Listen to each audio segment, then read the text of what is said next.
بسم الله الرحمن الرحيم الحمد لله رب العالمين والصلاة والسلام على سيدنا محمد وعلى آله وصحبه أجمعين. هذا الذي قد ترقى إلى السماوات حقا وخاتم الله صدقا بوحي خير الكلام. இந்த மௌலித் ஷரீஃபை பூர்த்தி செய்த நாயகம் சொல்லுகிறார்கள், அதாவது பெருமானா ஸல்லல்லாஹு அலைஹி வஸல்லம் அன்னவர்கள் அல்லாஹ் சுப்ஹானஹு வ தஆலாவுடைய உத்தரவின் பிரகாரம் 7 வானங்களையும் கடந்து அவர்கள் மிஅராஜ் என்று சொல்லக்கூடிய பயணம் ஒன்று சென்றார்கள். எந்த ஒரு நபிமார்களுக்கும் அல்லாஹ் கொடுக்காத மாபெரும் அற்புதமான ஒரு பயணம். கடைசி நபி முஹம்மது முஸ்தபா ஸல்லல்லாஹு அலைஹி வஸல்லம் அவர்களை கொண்டுதான் அல்லாஹ் தஆலா இந்த மார்க்கத்தை சம்பூர்ணப்படுத்த போகின்றான்.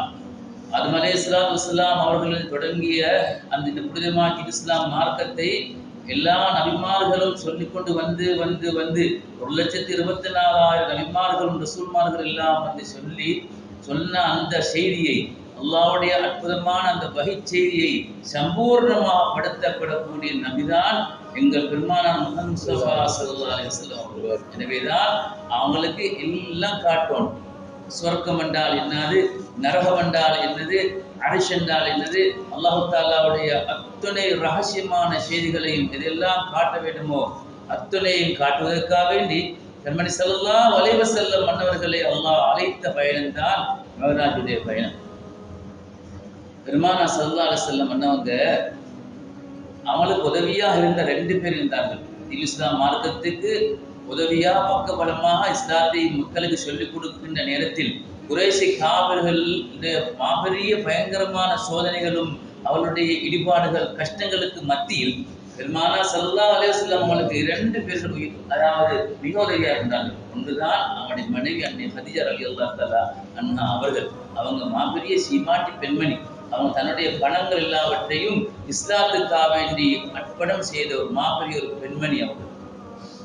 இரண்டாவது தான் ரசூல் ஸல்லல்லாஹு சாட்சியா அபூ தாலிப் ரலியல்லாஹு தஆலா அவங்க இஸ்லாத்தை பகிரங்கமாக ஏற்றுக்கொள்ளாது போனாலும் அவங்க ரகசியமான முறையில் இஸ்லாத்தை ஏற்றுக்கொண்டு காபிர்கள் பக்கமாக இருந்து ரசூலுல்லாஹ்வுக்கு உதவி செய்தவர்கள். பெருமானார் ஸல்லல்லாஹு அலைஹி வஸல்லம் எந்த கஷ்டமும் வராது, எந்த பிரச்சனையும் வந்தவுடனே அபூ தாலிப் ரலியல்லாஹு முன்னுக்கு போவாங்க. ரசூல் ஸல்லல்லாஹு அலைஹி வஸல்லம் எந்த ஒரு அடியோ பிரச்சனையோ வராமல் பாதுகாத்தவங்கள மாபெரியோர் உதவியாகத்தான் அபூ தாலிப் ரலியல்லாஹு தஆலா அவங்க ரலியல்லாஹு வாப்பா பெருமானார் ஸல்லல்லாஹு அலைஹி வஸல்லம் சின்னத்திலிருந்து, அதாவது 12 வயசுலேருந்து பாடம் எடுத்து வளர்த்தவர்கள் தான் அபூ தாலிப் ரலியல்லாஹு தஆலா அவங்க. இஸ்லாத்தை பகிரங்கமாக அவங்க செல்லல. காரணம் என்ன தெரியுமா? ஸல்லல்லாஹு அலைஹி வஸல்லம் அவங்க மத்தியில் அவங்க இஸ்லாத்தை பகிரங்கமாக சொல்லிவிட்டால் ரசூலுல்லாஹ்வுக்கு பெரிய ஆபத்து வந்துடும் என்று அவங்க பயந்தார்கள். அப்போ ரசூலுல்லாஹ் அவரை இறக்கணும். அவ்வாறு இருக்கின்ற நேரத்தில் தான் பெருமானார் ஸல்லல்லாஹு அலைஹி வஸல்லம் அந்த 51 வயசு காலத்தில் 2 பேரும் வஃபாத் ஆகிவிட்டார். அன்னை ஹதீஜா ரலியல்லாஹு தஆலா அவங்களும் வஃபாத்து, அபூ தாலிப் ரலியல்லாஹு அன்ஹு வஃபாத்து. 2 பேர்களும் வஃபாத் ஆகிவிட்டார். ரசூல் ஸல்லல்லாஹு அலைஹி வஸல்லம் அன்னவங்களுக்கு பெரும் ஒரு கவலையாகிவிட்டது. அதாவது அவங்களுக்கு பெரிய ஒரு கஷ்டமாகிவிட்டது. எந்த அளவுக்கு சொன்னால், நபி ஸல்லல்லாஹு அலைஹி வஸல்லம் அவங்க தாயிஃப் நகருக்கு அவங்க செல்லக்கூடிய அளவுக்கு வந்துட்டாங்க. தாயிஃபுக்கு போயிட்டு அங்கே சரி இஸ்லாம் மார்க்கத்தை சொல்லி அங்குள்ள மக்களை திரட்டிக் கொள்ளணும் என்று அங்கே போயிட்டு பார்த்தா அங்குள்ளவர்கள் செய்த அநியாயங்களும் கஷ்டங்களும் எல்லோருக்கும் தெரியும். பெருமானார் ஸல்லல்லாஹு அலைஹி வஸல்லம் தாயிஃபுக்கு போனார்கள், ஹிஜ்ரத்துக்கு போனார்கள். போன நேரத்தில் அங்குள்ள மக்கள் எல்லாம் என்ன செய்தார்கள்? ரசூல் ஸல்லல்லாஹு அலைஹி வஸல்லம் அவர்களை ஏசினார்கள், அடித்தார்கள், கல்லால் அடித்தார்கள். நபி ஸல்லல்லாஹு அலைஹி வஸல்லம் அன்னவங்க என்ன செஞ்சாங்க? அவசரமா அவங்க வந்துட்டாங்க. வருகின்ற போதுதான் அவனோட காலில் ரத்தம் வருவதை கண்டு ஜிப்ரீல் அலைஹிஸ்ஸலாத்து வஸ்ஸலாம் அவங்க அவசரமா பூமிக்கு வந்தார்கள். யா ரசூலுல்லாஹ், அல்லாஹ் தஆலா நான் தான் அனுப்பிட்டேன். தாங்களுடைய ரத்தம் இந்த பூமியில சிந்திவிட்டால் இந்த பூமி அப்படியே எல்லாம் காஞ்சி போய்விடும். அதை தாங்குமாறு அல்லாஹ் தஆலா சொன்னார். யா ரசூலுல்லாஹ், தாங்கள் சொல்லுங்க, இந்த தாய் நகரத்திலே மக்கள் செய்யக்கூடிய அநியாயம் இருக்கிறது. தாங்கள் சொன்னால் இந்த 2 பூமிக்கு இந்த ஊருக்கும் 2 பக்கத்தில் இருக்கக்கூடிய 2 கல்லுமலைகளுக்கு, பெரிய கல்லுமலை 2 ஒன்றுக்கு சேர்த்து இவர்கள் அப்படியே நெருக்கி இவர்களை ஹலாக்காக்கி போடுவோம். யா ரசூலுல்லாஹ், தாங்களுடைய உத்தரவு அல்லாஹ் கேட்க சென்று. அப்பதான் அவங்க சொன்னாங்களாம், இல்லை, இவர்கள் அறியாத பாவங்கள், இவங்களுக்கு இந்த மார்க்கத்தை பற்றி தெரியாது, இவங்க இஸ்லாத்துக்கு வராவிட்டாலும் இவங்களோட பெற்றலங்கள் இஸ்லாத்துக்கு வருவார்கள் என்று பெருமானா ஸல்லல்லாஹு அலைஹி வஸல்லம் மன்னிக்கும் மனப்பான்மை நிறைந்த மாபெரிய நட்புறமுடைய ஸல்லல்லாஹு அலைஹி வஸல்லம் அந்த நேரத்தில் கூட மன்னிச்சாங்க. அப்ப திருப்பி அவங்க மக்கமானவருக்கு வந்து இருக்கின்ற பொழுதுதான் நம்மளோட உள்ளத்துல அப்படியோ ஒரு யோசனை என்ன செய்ய ரசூலுல்லாஹ்வுடைய பிள்ளைகள் எல்லாம் சிரிச்சு பெருமானா ஸல்லல்லாஹு அலைஹி வஸல்லம் பிள்ளைகள் எல்லாம் சின்ன பிள்ளை, அதாவது சில பிள்ளைகள் சின்ன பிள்ளை இருந்தார்கள், சில பிள்ளைகள் திருமணம் பண்ணி முடித்தார்கள். இந்த பிள்ளைகள் எல்லாம் பார்த்துக் கொள்ள வேண்டும். ஃபாத்திமா நாயி சிறுமியான பெண்மணியாக இருக்கின்றார்கள். இது போன்று பெருமானா ஸல்லல்லாஹு அலைஹி தீனுடைய விஷயத்தை மக்களுக்கு செல்லும். இப்ப தனக்கு இருந்த உதவி எல்லாம் வைத்து விட்டது. அப்பதான் அல்லாஹ் சுப்ஹானஹு வ தஆலா நாயகம் ஸல்லல்லாஹு அலைஹி வஸல்லம் அவர்களை மிஹ்ராஜுக்கு அல்லாஹ் அழைத்தார். அங்கு எல்லாவற்றையும் அல்லாஹ் காட்டினார். பெருமானா ஸல்லல்லாஹு கல்வியில் இருக்கக்கூடிய எல்லா கவலைகள் எல்லாமே அப்படியே தீர்ந்து போய்விட்டது. அல்லாஹ் சுப்ஹானஹு வ தஆலா நாயகம் அரிசை காட்டினான். அதுபோன்று அந்த அரிசை சுமக்கும் மலக்களை அல்லாஹ் காட்டினான். பிஸ்மில்லாஹிர் ரஹ்மானிர் ரஹீம் சொல்லக்கூடிய இந்த மீமிலிருந்து வரக்கூடிய நீரோட்டங்களை அல்லாஹ் தஆலா காட்டினான். எவ்வளவு ரகசியங்களை அல்லாஹ் காட்டினான். சொர்க்கத்தை அல்லாஹ் தஆலா காட்டி, நரகத்தின் வேதனைகளை அல்லாஹ் நம்மளுக்கு காட்டி, அத்துணை எல்லா விஷயங்களையும் அல்லாஹ் காட்டி, அல்லாஹ் சுப்ஹானஹு வ தஆலா நாயன் ஜிப்ரீல் அலைஹிஸ்ஸலாத்து வஸ்ஸலாம் அவர்கள் மூலமாக அவங்களை கொண்டு சிதறத்தில் முன்தஹா செல்லக்கூடிய இடத்தில் ஜிப்ரீல் அலைஹிஸ்ஸலாம் அவங்களும் நிப்பட்டப்பட்டு ரசூல் ஸல்லல்லாஹு அலைஹி வஸல்லம் அவங்களை தனிமையாக அல்லாஹ் அழைத்துத்தான் அல்லாஹ் தஆலா நாயன் அஸ்ஸலாமு அலைக்க அய்யுஹன் நபி சலாம் சென்று சொன்னாங்க.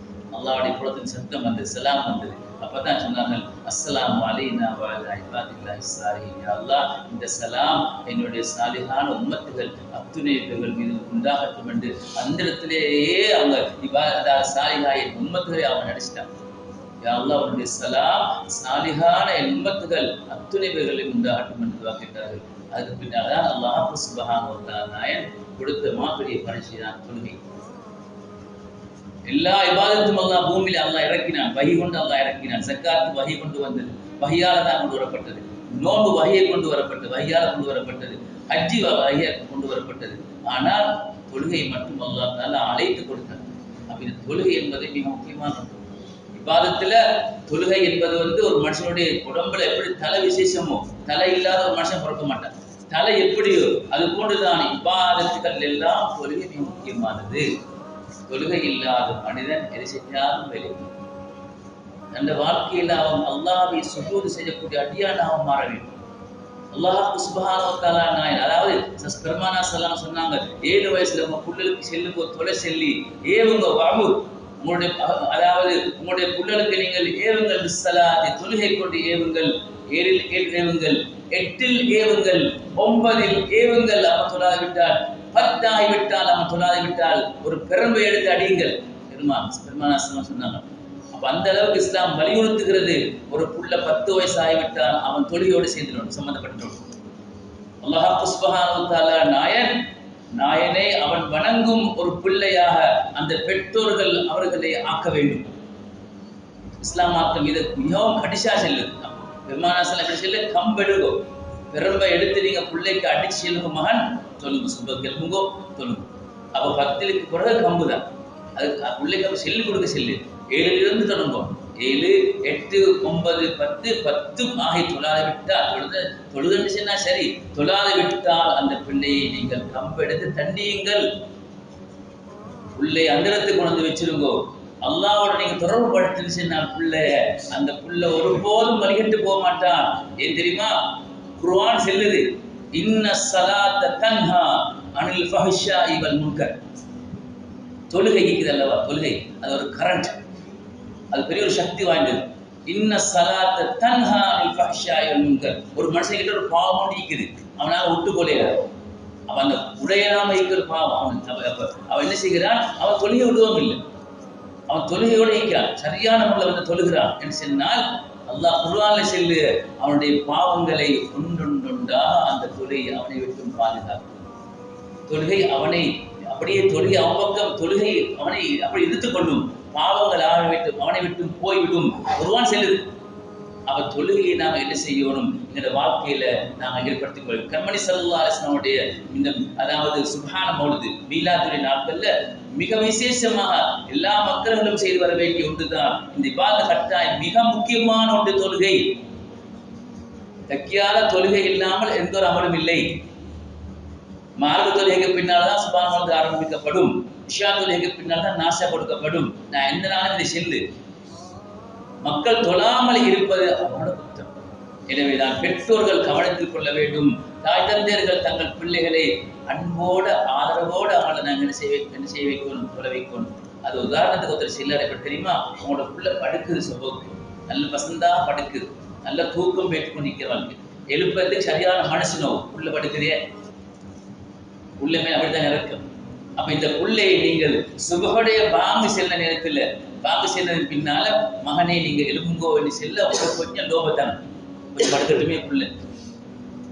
அப்ப அந்த புள்ள அப்படி படுத்து கொண்டிருக்கின்ற பொழுது உதாரணத்துக்கு பக்கத்துல இருந்த ஒரு லாமொண்டு கீழே விழுந்து நெற்படுத்துக்கொண்டு அதாவது மெத்த பத்துது.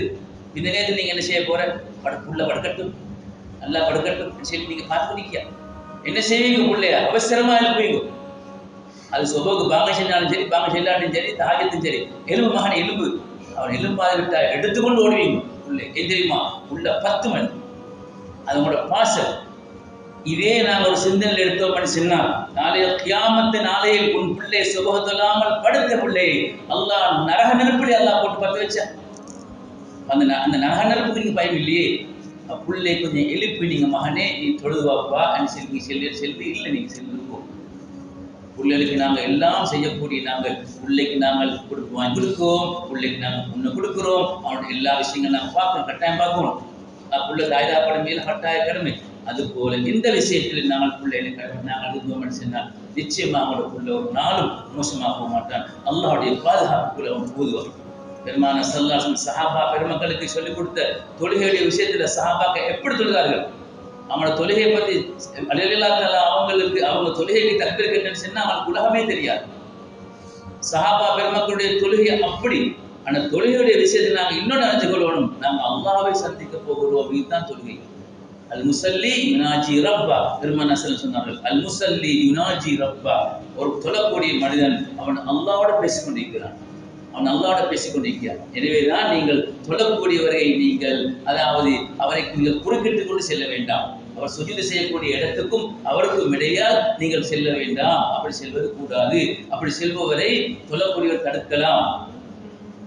தடுத்தும் அவர் தாண்டி போவதாக இருந்தால் அடிக்கலாம். குர்ஆன் அதாவது இஸ்லாம் இடம் தருது, ஒரு மனிதன் அல்லாஹ்வோட வசனிக்கும் நேரம் தொழுகையுடைய நேரம். எனவேதான் அந்த தொழுது கொண்டிருப்பதை நாங்கள் மதிக்க வேண்டும். அதான் தக்கியாருடைய நேரத்தில் தக்கியால சொந்தமான அமல்கள் செய்கின்ற பொழுது யார் சரி வந்து தக்பீர் கட்டுச்சுன்னா அவள் கெட்ட பண்ணி சொல்லி நீங்க கெட்டவானா வேட்டு கொஞ்சம் பின்னால தொழுங்க, சைட்ல தொழுங்க. ஏன் தெரியுமா, அவன் தொழக்கூடிய நேரத்தை நாங்கள் ஓய்வொண்டிக்கும். அப்போ அவன் அணைச்சு கொள்ளணும். அந்த நேரத்தை போயிட்டு அவங்களுக்காக எனக்கு தொழுது கொள்ளும். ஏன்னா தொழுகின்ற நேரத்தில் ஒரு மனிதன் சத்தமாக குர்ஆன் ஓதுவோம் இல்லை, தொழக்கூடிய மனிதனை நாங்கள் என்ன செய்யணும், அந்த தொழுகை நாங்கள் மதிக்கணும். அப்பா தொழவாரவர் அறிஞ்சு கொள்ளணும், நான் நேரத்துக்கு வரணும் என்று. இந்த இடத்துல இப்படி ஒரு அமல் நடக்குது, நான் அந்த இடத்துல போயிட்டு அப்படி செய்யக்கூடாதுன்னு அவங்க அறிஞ்சு கொள்ளணும். அவங்க அறியாதவராக வந்து சொன்னால் நாங்கள் அவருக்கு அறிய கொடுக்கணும். இப்படித்தான் நீங்கள் மலைக்காய் போய்க்கொள்ளணும், அதில் தவறு இல்லை. எனவேதான் ஒரு தொழக்கூடிய மனிதன் இந்த நேரத்தில் தன்னுடைய வக்கத்தை அவ்வளவு வக்கத்தை அவன் பேணக்கூடிய மனிதனாக என்று சொன்னால் நிச்சயமாக அல்லாஹ் சுப்ஹானஹு வ தஆலா நாயன் அவனுடைய வாழ்க்கையில் எல்லாம் பரக்கத் செய்யும். இன்னொன்று போகக்கூடியவங்க தன்னுடைய உடுமானத்தை கொஞ்சம் பார்த்துக்கணும். நான் யாரை பேச போறேன், அல்லாஹ். நான் யாரை வணங்க போறேன், அல்லாஹ் நான் வணங்க போறேன். அப்போ அதான் ஜிப்ரீல் அலைஹிஸ்ஸலாம் அவங்க அந்த நேரத்தில் ரசூல் ஸல்லல்லாஹு அலைஹி வஸல்லம் இருந்து கொண்டிருக்கிறார்கள். சஹாபாக்களோட இருக்க செல்ல ஒரு மனிதர் வந்தார். புகாரியுடைய ஹதீஸ், ஒரு மனிதர் வந்தால் எப்படி அவங்க வெண்மையான உடுமானம் எடுத்து முறையில சொல்லி காட்டுகிற ஹதீஸ். வெண்மையான உருமானம் உடுத்து அவங்களுடைய தலைமுடியெல்லாம் அப்படி கருப்பான மிக அழகான கருப்பு அப்படி முடிவர்கள். மிக இதுக்கு முன்னால் காணாத ஒரு மனிதர் ரசூலுல்லாஹின் பக்கம் வந்தார்கள். ரசூலுல்லாஹ்க்கு முன்னால் வந்து அத்தஹியாத்துல் இருப்பில் இருந்தார்கள். ரசூலுல்லாஹ்க்கு முன்னால் வந்து கேட்டாங்களா, யா ரசூலுல்லாஹ் அக்பிர்னி அனில் ஈமான், ஈமான் என்றால் என்ன என்று சொல்லித்தாங்கோ என்றாங்களா. பெருமானா ஸல்லல்லாஹு ஆமது பில்லாஹ் ஓதி காட்டி அந்த 6 விஷயத்தை. அதுக்கப்புறம் கேட்டாங்களா, அக்பிர்னி அனில் இஸ்லாம், இஸ்லாம் என்றா என்னன்னு சொல்லித்தாங்கோ. அப்போ தொழுகை, நோன்பு, ஜகாத், ஹஜ், ரசூலுல்லாஹ் சொல்லி காட்டி. அதுக்கு பின்னால் கேட்டாங்க, அக்பிர்னி அனில் இஹ்சான், இஹ்சான் என்றால் என்னன்னு கேட்டாங்க. ஒரு அமலை நாங்கள் இஹ்லாஸோட செய்த எப்படி என்று கேட்ட பொழுதுதான் சொன்னாங்களா, நீ அந்த அபுதல்லாஹ கஅன்னக தராஹு, நீ தொழுகின்ற பொழுது அல்லாஹ்வை நீ கண்டது போல தொழுன்னு சொன்னாங்க. நான் தொழுது கொண்டிருக்க சில நான் எப்படி அல்லாஹ்வை நான் பார்த்து கொண்டிருக்க போன்னு நான் சொல்லுவேன். இப்போ அல்லாஹ்வை பார்த்து கொண்டிருக்கக்கூடிய அளவுக்கு எங்களுடைய ஈமானும் தக்குவாவும் இல்லை. பெருமானார் சொன்னாங்களாம், ஃபஇல்லம் தகுன் தராஹு ஃபஇன்னஹு யராக, உனக்கு அப்படி காண முடியாது விட்டால் அல்லாஹ் உன்னை பார்த்து கொண்டிருக்கிறான்னு தொழுது. அப்போ நான் உத்தரத்தரும் எல்லாரும் சொல்லக்கூடிய பள்ளியில் தொழுதாலும் சரி, தக்கியால் தொழுதாலும் சரி, வீட்டில் தொழுதாலும் சரி, காபத்துல்லால தொழுதாலும் சரி, மதினத்தில் தொழுதாலும் சரி, கடலோரத்தில் தொழுதாலும் சரி, எங்கே தொழுதாலும் நாம் அழிஞ்சு கொள்ளணும்னா அல்லாஹோட அல்லாஹ் என்ன பார்த்து கொண்டிருக்கிறான் என்ற எண்ணத்தோடு தான் நாங்கள் ருக்குவுக்கு போனாலும், எழுத்தாளுக்கு வந்தாலும், சுஜூதுக்கு போனாலும் மிக அமைதியாக மிக கண்ணியமாக அல்லாஹ்க்கு முன்னிலையில் நான் குனிந்து நிமிர்ந்து வளைந்து சுஜூதுக்கு போகிறேன் என்ற அந்த எண்ணம் வரும். இது நாங்கள் ஏற்படுத்திக் கொள்ளணும். எந்த நாளுமே அப்படி நாங்கள் சுஜூதுக்கு அப்படி கொட்டி தொழுது அப்படி அவசரமா தொழில் ஓடு அவசரமா தொழில் இப்படி எதனாலுமே இந்த எப்படி பாருங்க, எதிராலுமே அப்படி நாங்கள் காரணம் கட்டு தொப்பியும் இல்லை ஒன்றும் இல்லை உடுத்த ஹல்சன் அது ஹல்சத்தில் ஊத்தையா நஜீஸா ஒன்றும் பார்க்க இல்லை. அப்படி ஒரு தக்கர் கட்டினா தொழுதுட்டு போனேன்.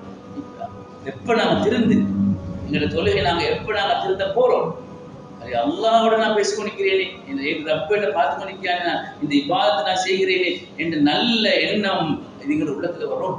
வந்து நாங்கள் என்ற நாளுக்கு நாள் நான் கொஞ்சம் சரி திருத்திக் அல்லாஹ் நான் யாருக்காக சொல்ல போறோம், அல்லாஹ்க்காக அவருக்காக இவருக்காக அவர் பார்த்து கொண்டிருக்கும் அவருக்காக நான் சொல்ல இல்லை, அது முகத்தாச்சு அந்த தொழில் வேறு இல்லை, அல்லாஹ்வுக்காக நான் சொல்கிறேன் என்று நல்லெண்ணம் வந்து நாம் தொழுகின்ற பொழுது இன்னொரு விஷயம் கொண்டு இருக்குது. நாம் சஃப்ல இருக்கின்ற பொழுது சஃப் மிக முக்கியமானது. பெருமானார் ஸல்லல்லாஹு அலைஹி வஸல்லம் அவங்க சஃப்ப செய்வார்கள். சஃப் தொழுகையிலையும் செய்வாங்க, யுத்தத்திலையும் செய்வாங்க. சஃப் மிக முக்கியம். சில மனுஷர் தொழுகைக்கு ஆரம்பத்தில் இருந்து சொன்னால் என்ன செய்வாங்க, சஃபை பார்த்து நிற்பாங்க. சஃபை சரியாக வச்சு அல்லாஹ் அக்பர் கட்டி 2ஆம் ரக்காத்துல பார்த்தா அல்லாஹ் கால் எங்கெல்லாம் கட்டி கொஞ்சம் கூட பார்க்கல கால். அவரே எழுப்பி பார்த்துச்சுன்னா அவருக்கு நல்லா தெரியும். ஏண்ட கால் வலது கால் எங்கேயோ, இடது கால் இன்னும் எங்கேயோ, கிழக்கில் ஒன்று மேற்கில் ஒன்று, 2 பின்னுக்கு முன்னுக்கு சஃப் இல்லை. சஃப் அவர் சஃப் உடைச்சு கொண்டு சொல்லுறாரு, அதை பார்க்குவோம். பெருமானார் ஸல்லல்லாஹு என்ன சொன்னார், சஃப்பு கோணல் சொன்னார், உன் உள்ளம் கோணலாகிவிடும். உன் உள்ளம் கோணலாகிவிட்டால் ஊருக்குள்ள பெத்தினா பார்க்கலும், ஊருக்குள்ள பெத்தினா பார்க்கலும், ஊருக்குள்ள பெத்தினா பார்க்கலும். அப்ப தொழுகை என்பது மிக முக்கியமான ஒரு இபாதத்து, அதுல சஃப்பு மிக முக்கியமானது. இதுல நம்ம கவனத்துல கொள்ளும். தொழுகையுடைய விஷயங்கள் ஏராளமாக சொல்லிக்கொண்டே போயிடும். எனவேதான் இது அதிகமாக இல்லை, நான் கொஞ்சம் சரி வேலை கொள்ளணும். எங்களோட பிள்ளைகளுக்கு நான் கட்டாயம் பிள்ளைகளுக்கு நாங்கள் செல்லு சரி பிள்ளைகளுக்கு செல்லு தாயாப்பறம் அவங்களும் சொல்லணும்.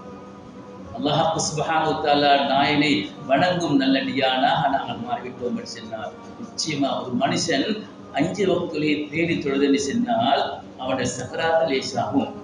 சக்கராத்து ஒரு மனுஷனுடைய கடைசி நேரம் தொழுகை, அதாவது தொண்டை குழியில வந்து உயிரை நிற்கும் நேரம்.